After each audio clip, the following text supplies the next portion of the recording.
মুন্সিগঞ্জ সংবাদ 52 টিভির শুভ উদ্বোধন। স্টাফ রিপোর্টার মোহাম্মদ নাসির উদ্দিন জানান, বাংলাদেশের জনপ্রিয় অনলাইন টিভি ও নিউজ পোর্টাল সংবাদ 52 টিভির ৮ম প্রতিষ্ঠা বার্ষিকী উপলক্ষে মুন্সিগঞ্জ সদর পৌর মার্কেটের দোতলায় নিজস্ব কার্যালয়ে বুধবার রাতে কেক কেটে দোয়া ও মোনাজাত করা হয়। প্রথমে পবিত্র কোরআন থেকে তেলাওয়াত দিয়ে শুরু হয়। সংবাদ 52 টিভির চেয়ারম্যান মোহাম্মদ সাখাওয়াত হোসেন মানিকের সভাপতিত্বে এ সময় প্রধান অতিথি হিসেবে উপস্থিত ছিলেন মুন্সিগঞ্জ সদর সার্কেল ডিএসবি অতিরিক্ত পুলিশ সুপার জনাব কামরান হোসেন।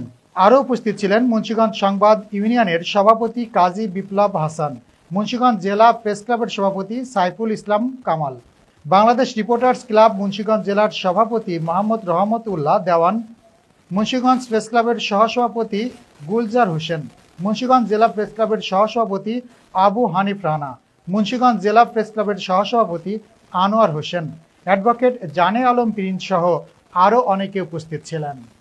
আর আজকে যে টেলিভিশনের ৮ম প্রতিষ্ঠা বার্ষিকী, এই প্রতিষ্ঠা বার্ষিকীতে টেলিভিশনের আমি উত্তরোত্তর সমৃদ্ধি কামনা করছি। আমরা জানি যে আমরা একটা সুন্দর বাংলাদেশের স্বপ্ন দেখছি এবং সুন্দর বাংলাদেশ গড়ার একটা সুন্দর সুযোগ তৈরি হয়েছে।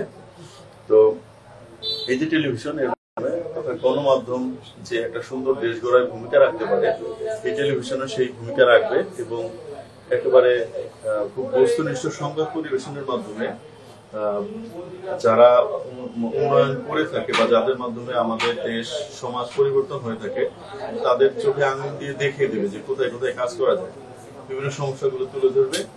এই টিভির চমৎকার কাজের মাধ্যমে আমরা চাই যে মুন্সিগঞ্জ তথা এই দেশ উন্নত।